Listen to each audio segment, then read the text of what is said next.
Zach, are you in a bathroom? It is certainly easily to make that mistake. I am in a hotel room. I can look at my bathroom across the room from me, but no, I am in a hotel room. Yeah, where? I'm in Edinburgh, Scotland. I was tempted to put on a little brogue, but everyone would turn the podcast off if that were the case. Yeah, I'm really glad you didn't do that. Yeah, I'm pretty disappointed you're not in a kilt. Well, you can't see what's down below. I'm okay with it. All right, are we ready to do this? Let's start this fucking episode. Let's do it. All right, cool.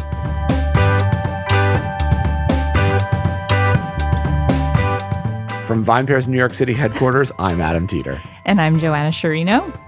And in Edinburgh, Scotland, I'm Zach Jabal.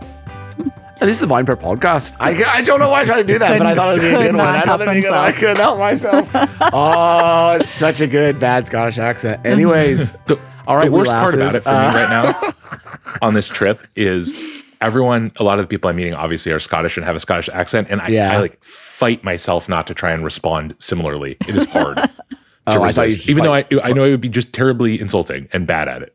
But I thought you were fighting yourself to not be like, I can't understand you at all. Excuse me. Only once so far. But I'm going further north later on this trip, and I think it will be harder to understand people there. That is what I've heard. For sure. Well, you've been traveling. Have you had any time to read anything on the site or no? I have. And more than that, I'm going to pick something that I don't think you guys expect me to pick, because I know there's a piece that ran recently that felt like Zach bait, but I am not going to pick that one. I actually really was interested in the piece that talked about sort of the most under and overrated hop varieties. And part of that's because, as mentioned on last pod, we're in fresh hop season, not so much here in Scotland, I don't think, but certainly in the Pacific Northwest. Yeah. And it was interesting because one of the things that it prompted in me in reading it was remembering kind of a thing that I sort of forget about sometimes with hops, which is like there is a real lifespan for hops, not just from a interest from brewers and consumers, but like literally a lot of the hop varieties just like are ravaged too much by disease eventually. And like they kind of have to be, new varieties have to be created essentially.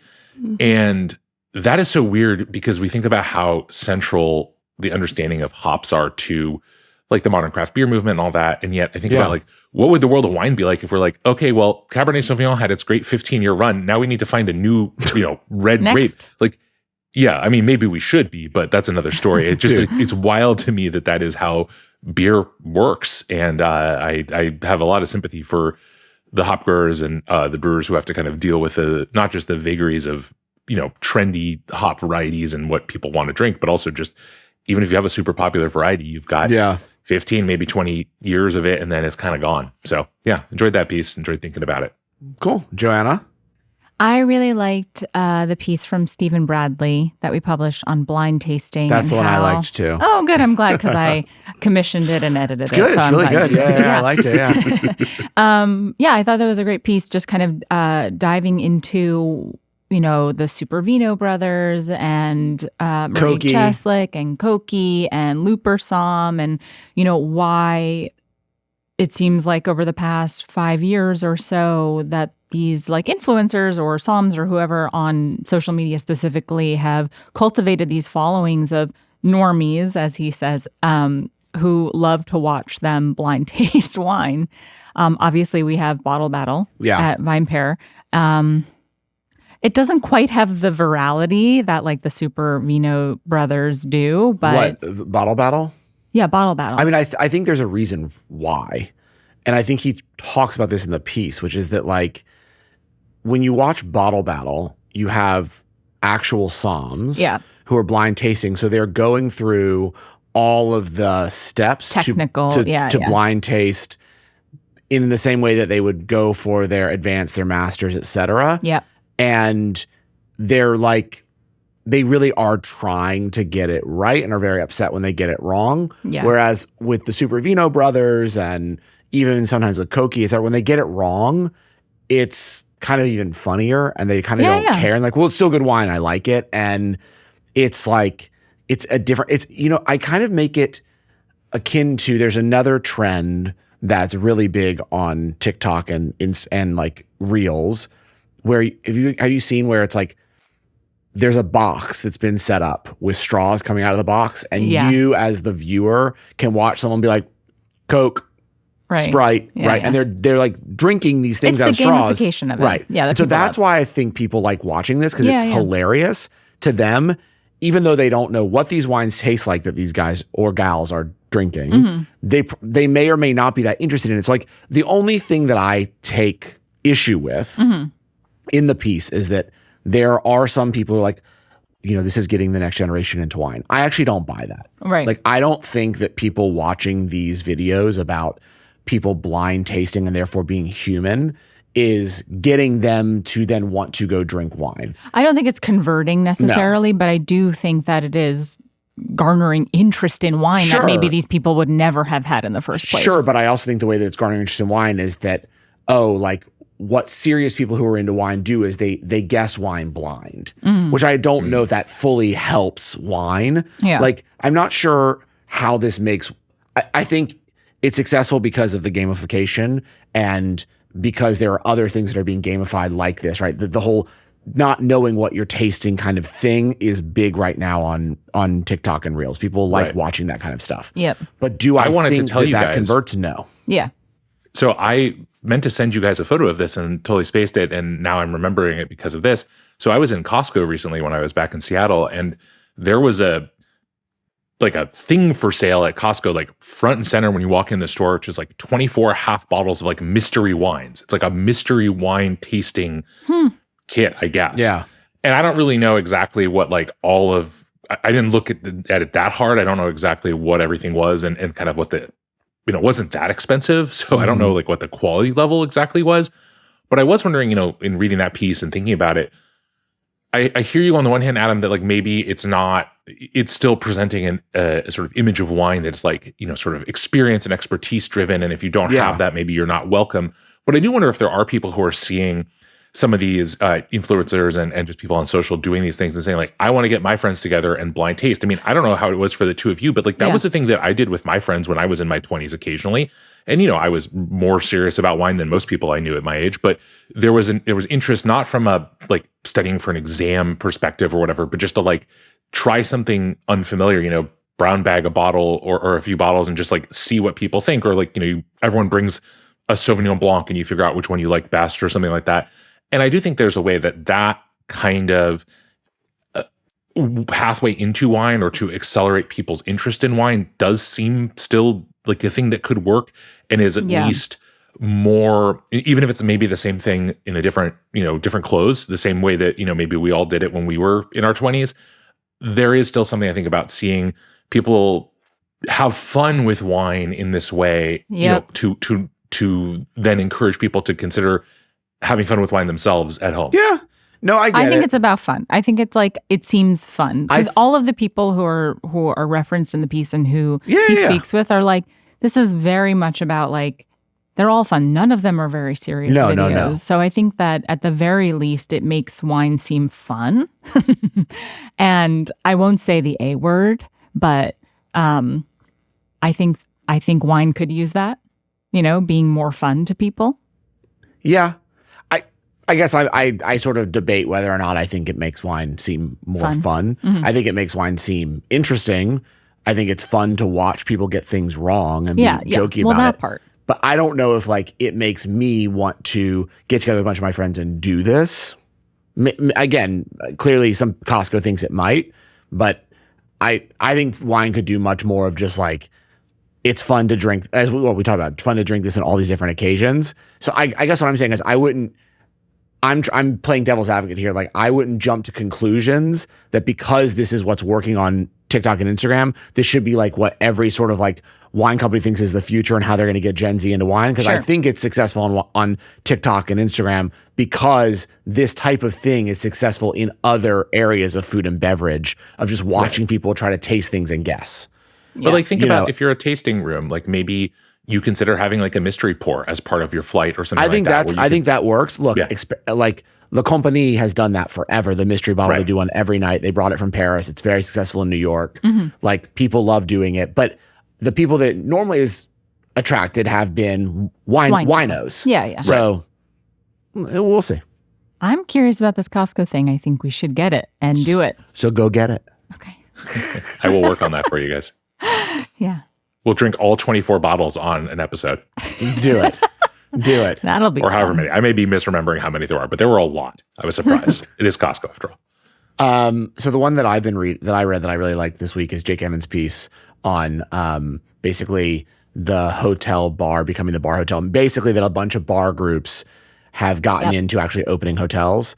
Speaking of the company, one of the first groups to do this was Experimental Group in Paris. They own some like hotels that, they own Experimental Cocktail Club and they own the company and things like that in New York and Paris, but now also own a lot of hotels. Hotels that are like very lauded by travel press, et cetera, in Paris, I think also in Spain, all over the world. But I think the connection he makes in the piece, which is really smart, is that a lot of these groups have been brought in over the past decade plus to like make hotels cool for the hotel owners, right? So like, hey, come in and we want beverage program. Right? We want a Death and Co in the lobby, and then they get more involved because they don't. It's not just like hiring a bartender to do the list. Like if Death and Company's coming in or some of these other groups are saying, well, we need to take over the experience of what it feels like, at least in this space, to step into our bar or, our perspective. We can't just give you a menu. Yeah. And then they're sort of, I think, starting to realize like, well, we're pretty good at this. Like, why would we not be, giving the entire experience of what we think of as hospitality throughout the entire hotel, from room Very design, seamless, et cetera. And so they're getting into it and like, look, I think hotels are a great business to be in if you're good at them, right? The margin is insane. It's like 95%, right?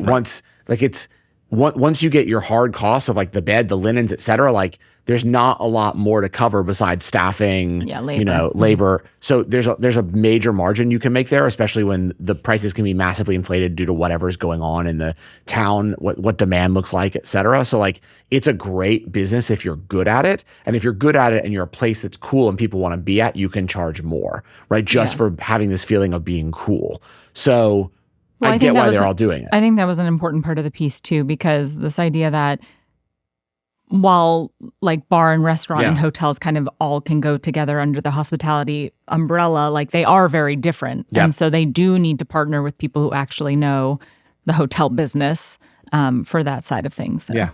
And how are you getting listed, all that stuff. But yeah, I thought it was really great. So so basically, what is our topic for today, Joanna? Oh, what are we talking about today? We are talking about a recent Jeffries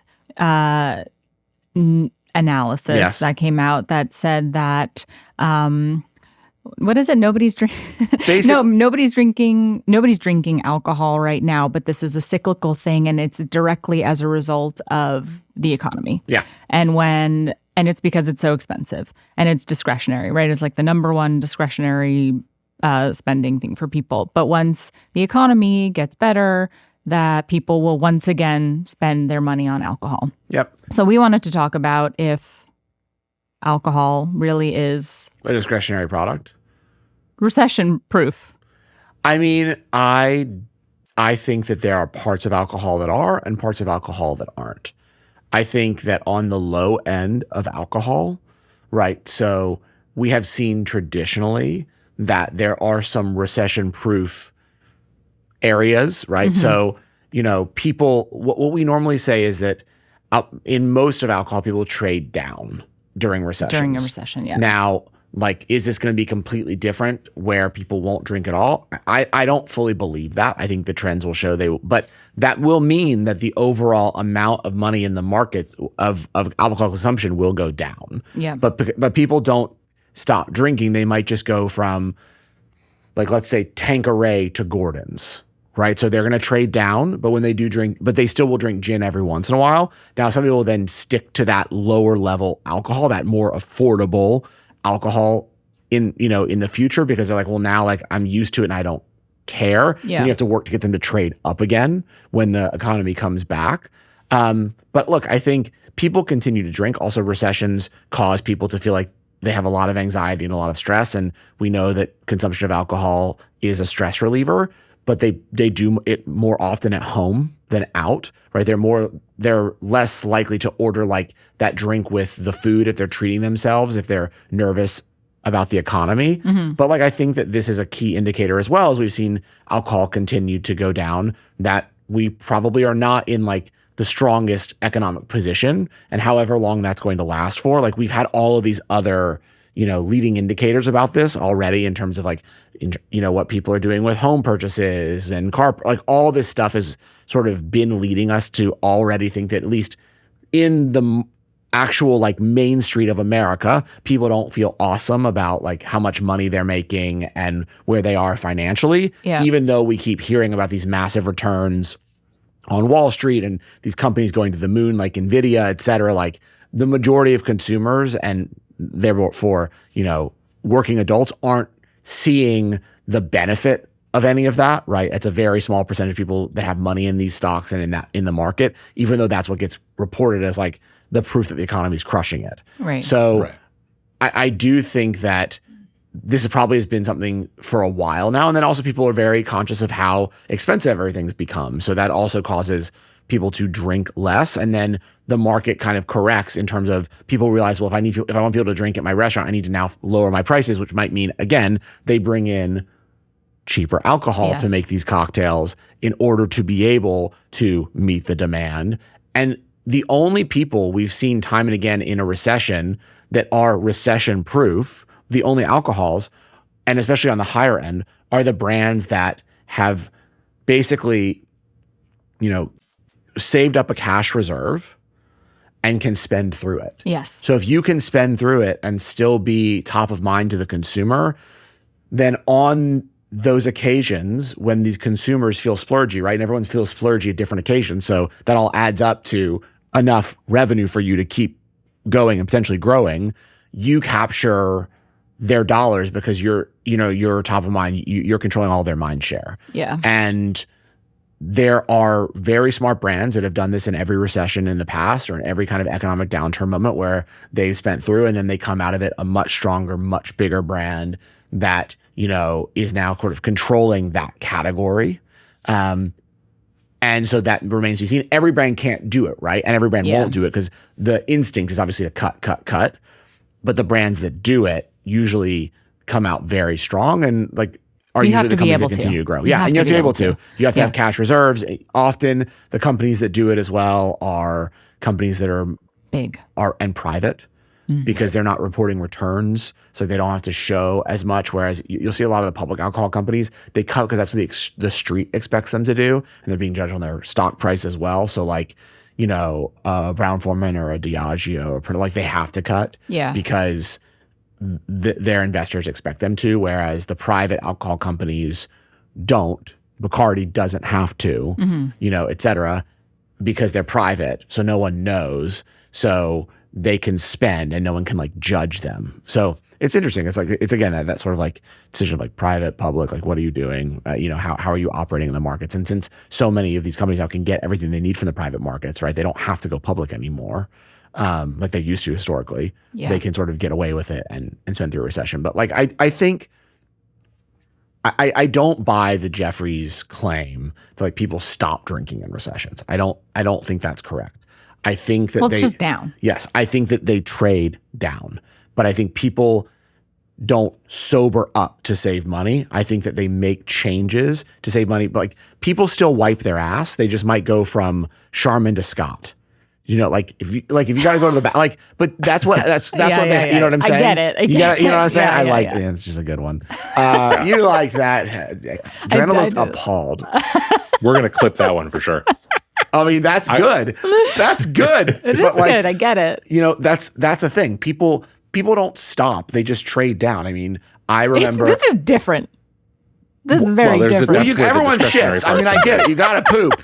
I've read the book to my daughter multiple times. Everybody poops. Like we all poop. Some people have bidets, to be fair. Yes, I do. I have a bidet. Oh man. Everyone should invest in one. Well, I'm just the cleanest one sitting here. That's all.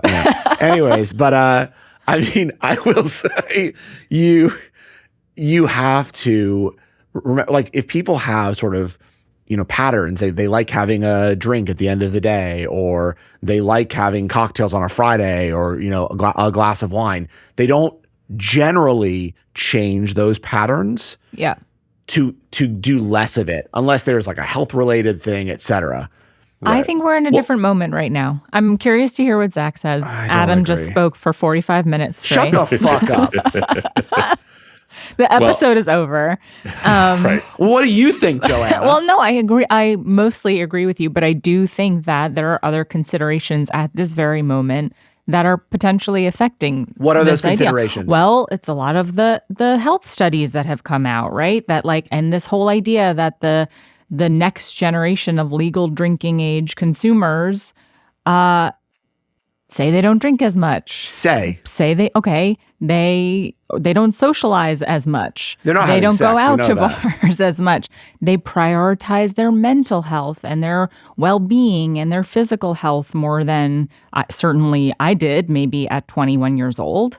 And and I feel like we have never spoken about mental health more than at this very moment, right? It's like much more of a priority now than it has been in the past. And I feel like, yes, this idea of like, what is it, hangover anxiety or whatever the hell that like is preventing a lot of younger people from drinking to excess, drinking at all. And I think it is affecting things. So I don't think it's like they have the drinking habits to begin with, that they're just trading down because it's too expensive. I think it's just like, they're like, well, I'm going to spend my money on that Frappuccino, that matcha strawberry cold foam bullshit.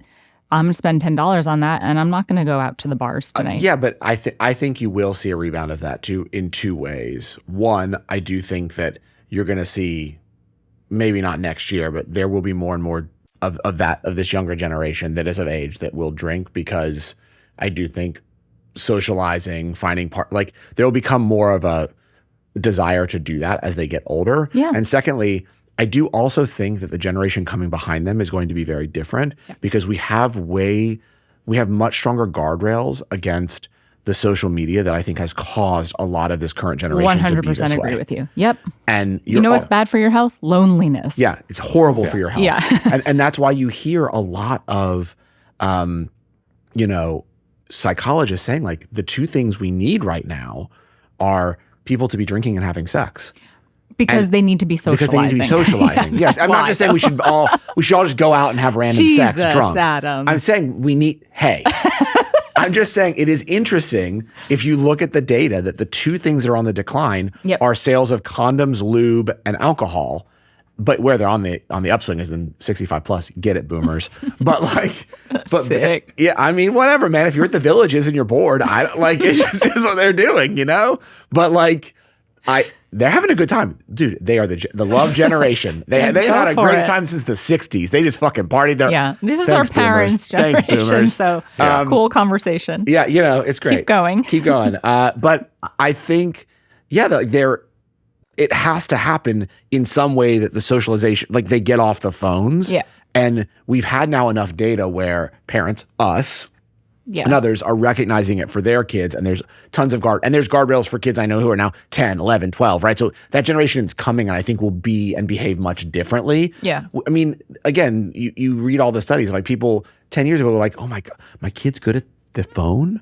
They're a genius, because that's what we thought. Yeah. And now we're realizing that wasn't good. So, okay, sorry, I'll stop talking. Zach. No, you're good. Well, I wanted to come back to something that we sort of talked about at the very beginning of this conversation, because I actually want to interrogate this a touch. I'm genuinely curious. Do we truly think that alcohol sales are a leading indicator for recession, or do we think that, because I mean, we've been inundated over the last couple of years by basically every category, every brand, every segment, with a few exceptions, obviously, posting lower sales totals, year-to-year comps, things like that. And, that's all been sort of talked about, or we sort of haven't known exactly what to make of that. Is it, what, Joanna sort of put out there? Is it just that people are drinking less? That's certainly been one way that those things have been interpreted. Is it perhaps just that there has been talk of a recession in this country for, 3 years? It's been a thing that we have talked about on this podcast for that long, at least occasionally. And so I'm wondering if, we're looking at this data and we're sort of trying to figure out what's going on. And I think that one possibility is just a lot of the sales data is that. It's that this segment of the economy, along with others, is trying to say something about how consumers feel. And I think an important part of that is, you look at where a lot of the decline is, and a lot of it is in places where you would expect sort of the vast majority of consumers who would genuinely feel the effects of a recession in one way or another, it's the stuff they buy. Because like the other piece that we saw recently is like, a report about DTC wine sales where like the average price of a DTC wine bottle is like over $50 now. $52. Yeah. And it's 40%. gone up and up and up. And that is something where I think you can look at that and say, okay, well, there's a segment of the population that feels rightly or wrongly pretty insulated from potential recession threats, right? People who have a lot of money, the kind of people who generally are setting up for these wine clubs. And then you have most of everyone else who is, either truly or at least feels concerned about what a recession would do to their standard of living or whatever.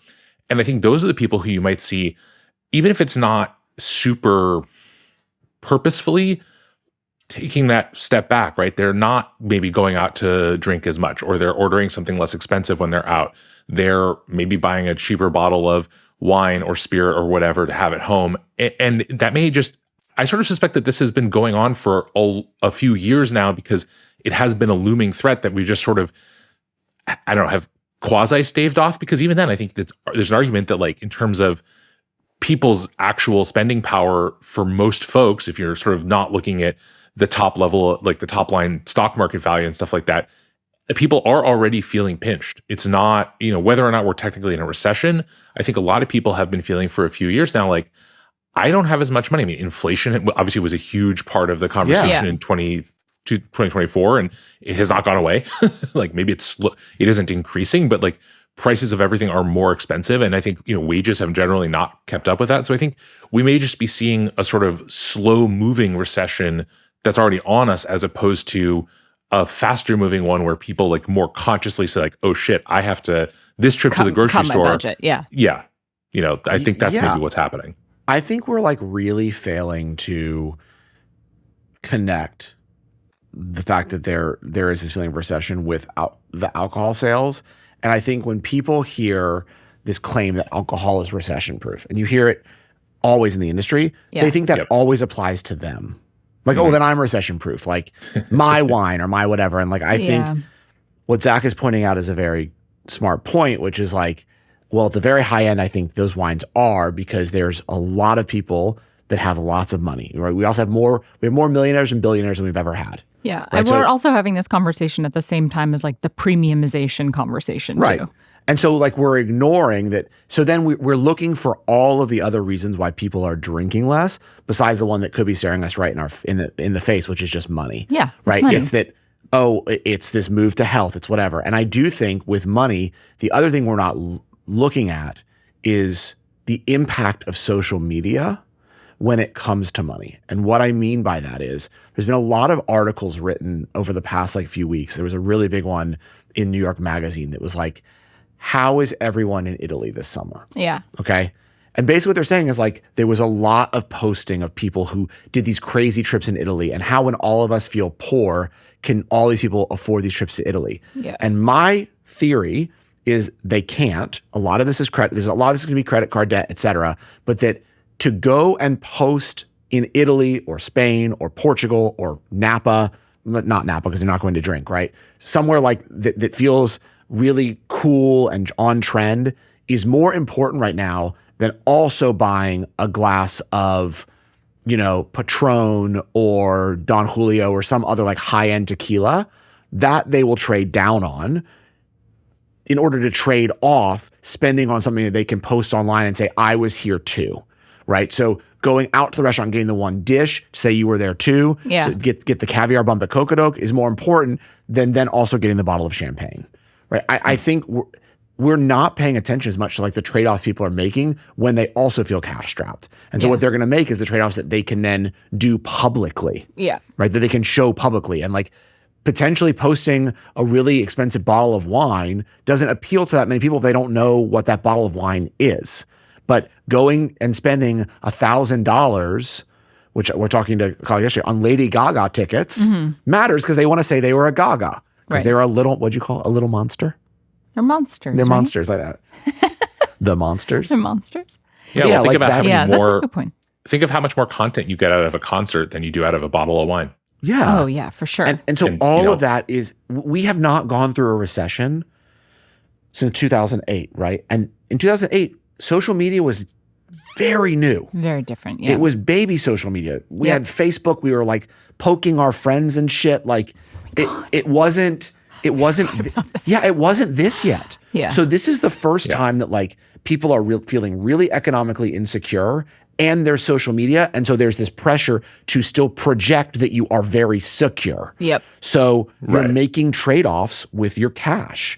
And people, or you had like whatever happened in COVID, whatever you would call the sort of weird economic turmoil, but that was so chaotic and like people were not traveling obviously at all, or most people were not traveling. So there was, I think, like a way, and people were even more living through social media, their computers, et cetera, because we, weren't generally around each other. And that created this sort of boom time for drinking, because people wanted to drink, but also because I think, to the, this point here, it was a way for people to be like, look at me, I can make a martini at home, or I can open a nice bottle of wine and share that either on a Zoom with someone or just post it on social. And I think that's just not captivating people when there's a whole world out there to go explore in the way that there just wasn't during our other period of like economic or just like global uncertainty during the last 15, 20 years. Yeah. Can I say something that is related to that? Please. I think that maybe in the past, it was something you said earlier, this idea that like people drink through recessions or people as a coping mechanism, right? For like a really rough time. I think that because we're just coming off of COVID, where literally everybody was drinking through this awful, awful time to cope, that it's not going to happen the same way through whatever we're facing now, right? It's not, people are not going to like turn to the, I don't believe that people are going to turn to the bottle in the same way to get through a recession now, because we're just coming off of this period of like overconsumption. Can I counter that? Go. Are you turning to the bottle? No. I think that if you look at the data and you see the fact that the two areas that are growing in alcohol are both low alcohol, but then these huge high format beers and like buzz balls and stuff like that is a very clear indicator that people, when they are spending, want bang for their buck and they're looking for alcohol. Yeah. Okay, so fair. like, they're not turning to the bottle, right? They're not turning to the physical vodka bottle to turn it upside down. Yes. But like, the fact that some of these brands that are exploding are these 15, 20%. Higher ABV. Okay, that's I fair. think is because it's bang for your buck. And that, I think, is a huge recession indicator. Like, when is the only time that those are the two areas, right? It's like low because we're trying to be sessionable, et cetera. But then the high gravity shit is always because people are looking that there are for still more some value. People. Yes, okay, And again, I'm not advocating for it. It's just that I think people are like, okay, well, I still want that beer at the end of the day. I used to have 2, so now I'm going to drink the 9% double IPA or something, or the tall and this is boy the money I have to spend on it. And why is the majority of those purchases coming from the C stores? It's coming from the C stores because people are going to get their gas and they're like, fuck it, I'm going to drink this when I get home. And I need the, let's hope, and I need they should. And I need the tall boy when I get home. And I'm going to drink it right now. It's for immediate consumption. C store is the fastest growing retail for alcohol right now, I think, again, because of a recession. And I want to go back to one other point, which was that like, is this sort of the reason for all the downturns we're seeing in alcohol? I think in spirits, yes. I'm not so sure in beer and wine. I think this is exacerbating the issues that wine had, but there's a whole mess that wine made for itself as well. And then this is just making it worse. Yeah. The fact that then a recession is also happening. And I think COVID masked the mess that wine had made for itself. And now that mask has been pulled away and we're seeing that mess. The fact that there was no real interest in a younger generation, in appealing to them and doing anything that, felt like it was authentic to them. Plus there's a recession. And I think beer as well is having sort of a backlash in terms of like just too much craft beer, too many kids who went with their Gen X parents to craft breweries. Like all that stuff is also having an issue at the same time. But you have some brands that are on fire. Heineken's on fire. Right. I think there's too much to say there's one thing, or we can say like, yes, people will drink less or more or whatever. I also think the health stuff is from different pockets and communities. And like, I do think people are more, you are right. I think people are more conscious coming out of COVID of what they consume and when they're we're testing maybe people are going to get physicals more than they used to. They're being more aware of these things. They're exercising more, all good things. Yep. But again, in that consumption curve, because I guess maybe I'm overly confident because I think we're still in that normal band of consumption. We're just down. To me, that speaks much more to being driven by socioeconomic, pressures, et cetera, than everyone realizing, oh, I need to stop drinking, because I don't think that, again, anyone has really seen the smoking gun that they believe, like we saw for cigarettes. It's like, yep, 100%. This is bad for you. I die. Yeah. Like, 1 out of 2 people gets lung cancer. Like, the data is still so fuzzy with alcohol that people are like, yeah, like I get that it raises risks, but even when I start looking, we've talked about this before. When it raises risks, it maybe takes 2 weeks off of my I don't know, and I really like a glass of wine on a Friday night with my partner, so I don't. I just think it's never going to be like cigarettes, even if there is a smoking gun, mostly because like the benefits that people feel to drinking alcohol are not. I've never really been a smoker. I have smoked a cigarette before. Yeah. My dad is a smoker. Like, I don't know, smoking, whatever, you get a tobacco high, like doesn't make you feel the same way as like drinking alcohol does. Yeah. You know what I mean? I mean, look, we could do a whole pockets episode about the benefits, I suppose. The benefits to cigarettes are not the same as like the benefits to alcohol. Right. We could do a whole and there's podcast also not episode. there's not as much of a societal cost. I mean, there are societal costs to alcohol in some ways, but like, a big part of what drove smoking bans was the fact that if you were in public in a pre-smoking ban era, you were a person who, by not banning smoking in public places, people were being, exposed to a degree of risk that is, is intolerable for most people through an action that they had nothing to do with, just being in that space. And there's just nothing like that in alcohol. And like, I understand there are real risks to drunk driving, and that's why there are laws that try to, go after that. And we actually have largely certainly in the US, done a pretty good job of getting drunk driving rates down. Yeah. But it isn't this, if you sit in a bar and you don't have a beer and the person next to you has a beer, you don't accrue some of the risk that they might be taking as a drinker. So it doesn't function the same way at all. Look, I mean, I think to go back to our, socialization, sex, whatever. Yeah. Right. Like, have you guys been to networking events where no one's drinking? I went to an award ceremony where nobody was drinking. It was brutal. Yeah. I mean, I went to a networking event recently where I didn't drink because I knew who, like, I didn't know who was in the room, et cetera. And most people, it's brutal. And I have to tell you, I would not be married. Like, if not for alcohol. Yes. Because you wouldn't have got married or you wouldn't have stayed married. That's two very different questions. No, I got to be honest. Naomi is way the fuck out of my league. Way out of my league. And I had agree. And yes, thank you. And I had courage to actually like ask her out. Mm-hmm. She had courage to tell a friend when she was a little inebriated that she had a crush on me. Thank you, Lindsay. But like all of these things were, again, we weren't drinking till blackout, but like the fact to me that like there's this trend of younger generation like going on dates where they don't consume alcohol. I get the risk. I get all of that. I understand. I'm glad that they're being aware.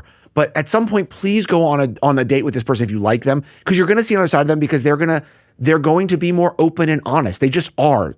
Some of those, inhibitions and things that you put, roadblocks you put in front of you fall, and maybe they're willing to try to kiss you, and whether that works out or doesn't, like you see. I'm just saying, like it kills me that I'm like I don't understand. Maybe that is why relationships are so much harder, because you're not seeing people for totally who they are. And there is something to being vulnerable in front of people and taking risks. And I think that I'm not saying it's a performance enhancing drug that everyone should take. I'm saying like there are benefits to it that we should talk about. Yeah. Right. Like I have an incredible partner because there were some parties when I was willing to have a few drinks and go up and talk to her and like continue to pursue. That's why. So sorry. Not saying that like alcohol got me married. It's not what I'm saying. But I am saying like listeners, viewers, if you can attribute your relationship to alcohol, please let us know. Podcast@VinePair.com. Sure, a lot of you can. Better about himself. Yeah. I'm sure a lot of you can. Come on. Anyways, let us know what you think about the recession and alcohol. So this was a wild conversation. It really was. We really moved everywhere. Yeah. It's alcohol needed, actually. No, it's because you set up the topic, I think. Anyways. Well, Zach, enjoy the alcohol in Scotland. I will. Have a wonderful time, Zach. Yeah, I hope you have some haggis. I already have. Ooh, nice. Well, enjoy more of it, and I will talk to you both on Monday. Have a great weekend. Sounds great. Thanks so much for listening to the VinePair podcast, the flagship podcast of the VinePair Podcast Network. If you love this podcast, please leave us a rating or review wherever it is that you are currently listening to it on. It really helps other people discover the show. Also, tell your friends, tell your neighbors, tell your colleagues. Basically, tell anyone about the VinePair podcast. It's always very appreciated, especially by Joanna. The podcast is hosted by myself, Adam Teeter, our editor-in-chief, Joanna Sciarrino, and Zach Jabal, former sommelier from Seattle, Washington, as we all know. It is edited by Darby Seaside. Theme music also by Darby Seaside. Art for the podcast by Daniel Grinberg. VinePair was co-founded by myself and Josh Mallon. Thanks so much again for listening, and we will see you again the next time you listen to an episode. If you made it all the way through these credits, I again consider you a super fan.